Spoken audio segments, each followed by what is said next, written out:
स्वागत है दोस्तों फिर से एक बार हमारे यूट्यूब चैनल पर। आज हम देखने वाले हैं गुप्त साम्राज्य। इसके पहले हमने मौर्य साम्राज्य देखा, महाजनपद काल भी देखा, वैदिक सभ्यता भी देखा, सिंधु घाटी सभ्यता भी हमने कवर कर लिया है और प्राचीन भारत का भी इतिहास हमने पूरा कवर कर लिया है। इस तरीके से अगला वीडियो हमारा आएगा दक्षिण भारत के शासक, उसके बाद मध्यकालीन भारत, दिल्ली सल्तनत, खिलजी वंश, तुगलक वंश, इस तरीके से, और इसके बाद आधुनिक भारत। इस तरीके से पूरा इतिहास हम डिटेल्स यहाँ पर कवर करने वाले हैं। अगर चैनल पर नहीं तो यहाँ पर चैनल को सब्सक्राइब करके रख लीजिए। तो दोस्तों इस तरीके से पूरा इतिहास हम बारीकाई से यहाँ पर कवर करने वाले हैं। वीडियो को स्टार्ट करते हैं। हमारे यहाँ पर पहला सवाल है, गुप्त वंश का संस्थापक कौन था? तो गुप्त वंश का संस्थापक दोस्तों श्रीगुप्त था। समुद्रगुप्त का शासनकाल कब से कब तक था?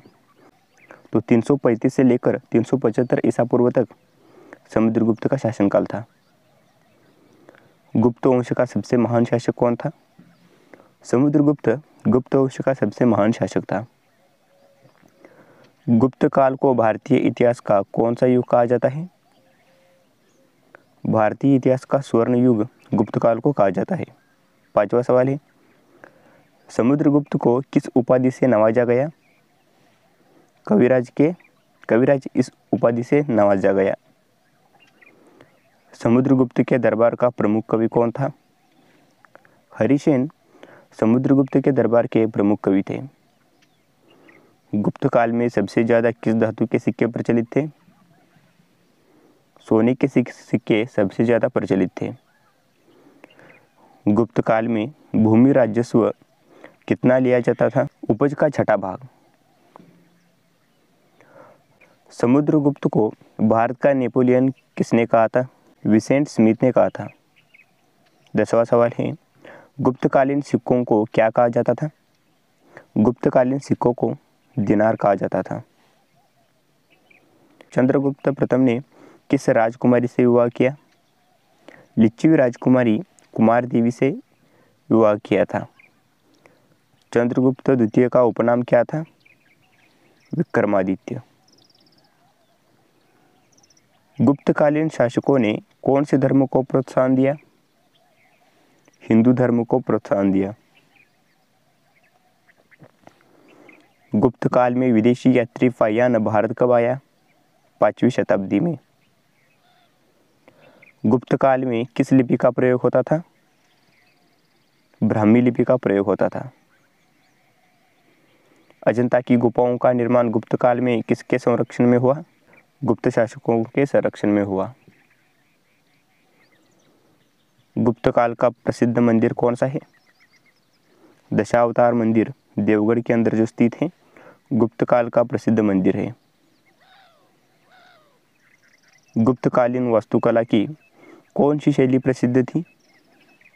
नागर शैली प्रसिद्ध थी। गुप्त काल के दौरान सबसे महत्वपूर्ण शिक्षा केंद्र कौन सा था? नालंदा विश्वविद्यालय। गुप्त काल में गणित और खगोल शास्त्र के प्रसिद्ध वैज्ञानिक कौन थे? आर्यभट्ट। गुप्त काल में आर्यभट्ट ने कौन सी पुस्तक लिखी? आर्यभट्टीयम ये पुस्तक लिखी। समुद्रगुप्त के साम्राज्य विस्तार का मुख्य साधन क्या था? सैन्य अभियान।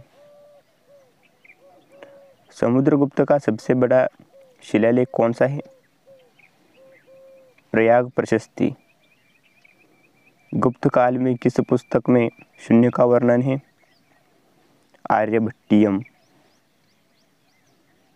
गुप्त काल में कौन सी मुद्रा चलन में थी? गुप्त काल में सोने की दिनार यह मुद्रा चलन में थी। गुप्तकालीन शासन प्रणाली कैसी थी? केंद्रीकृत शासन। समुद्रगुप्त की प्रयाग प्रशस्ति को किसने लिखा? इसका राइट आंसर है हरिसेन। गुप्त काल में भाग और बलि क्या थे? राजस्व के प्रकार। गुप्तकालीन काल को किस कला के लिए जाना जाता है? मूर्ति कला के लिए जाना जाता है। गुप्त काल में मुख्यतः कौन सा अनाज उगाया जाता था? चावल और गेहूं मुख्यतः उगाए जाते थे। गुप्त काल में कौन सी शिक्षा प्रणाली थी? गुरुकुल शिक्षा प्रणाली गुप्त काल में थी। गुप्त काल में प्रसिद्ध नाटककार कौन था? कालिदास। कालिदास का प्रसिद्ध नाटक कौन सा है? अभिज्ञान शाकुंतलम। समुद्रगुप्त ने कितने राजाओं को हराया? 12 राजाओं को हराया। गुप्त काल में प्रशासन का प्रमुख अधिकारी कौन था? महामात्र। गुप्त काल में किसने शकों को पराजित किया? चंद्रगुप्त द्वितीय। गुप्त काल में किस धातु से मूर्तियां बनाई जाती थी? कांस्य से मूर्तियां बनाई जाती थी। गुप्तकालीन समाज का मुख्य आधार क्या था? कृषि। गुप्तकालीन साहित्य में प्रमुख ग्रंथ कौन सा है? कामसूत्र पंचतंत्र। गुप्त काल में भाग शब्द का अर्थ क्या था? फसल का हिस्सा। गुप्तकालीन शासकों ने कौन सी भाषा को संरक्षण दिया? संस्कृत। गुप्त काल में किस प्रकार के स्तूप बने? गोलाकार स्तूप बने थे। गुप्तकालीन शासक किस उपाधि का प्रयोग करते थे? महाराजाधिराज। गुप्त काल में किस क्षेत्र को धार्मिक केंद्र माना गया? उज्जैन को धार्मिक केंद्र माना गया था। गुप्त काल में युद्ध के दौरान कौन से हथियार उपयोग किए जाते थे? धनुष्य, तलवार, गदा। गुप्तकालीन प्रशासनिक भाषा कौन सी थी? गुप्तकालीन प्रशासनिक भाषा थी दोस्तों संस्कृत। गुप्त काल के प्रसिद्ध खगोल शास्त्री कौन थे? वराहमिहिर। गुप्त काल में किस खेल का आविष्कार हुआ? गुप्त काल में दोस्तों शतरंज खेल का आविष्कार हुआ था। गुप्तकालीन शिलालेख किस भाषा में लिखे गए हैं? संस्कृत भाषा में लिखे गए हैं।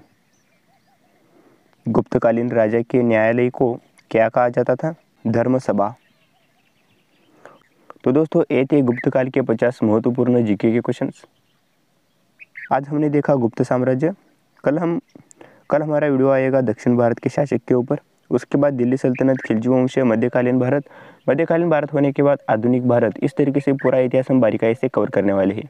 तो वीडियो कैसे लगा नीचे कमेंट सेक्शन में जरूर बताना। वीडियो इंफॉर्मेटिव और नॉलेजेबल लगा हो तो इस वीडियो को लाइक करके, चैनल पर नहीं तो प्लीज़ यहाँ पर सब्सक्राइब कर लीजिए, क्योंकि ऐसे इंटरेस्टिंग और नॉलेजेबल वीडियो हम लाते रहते हैं।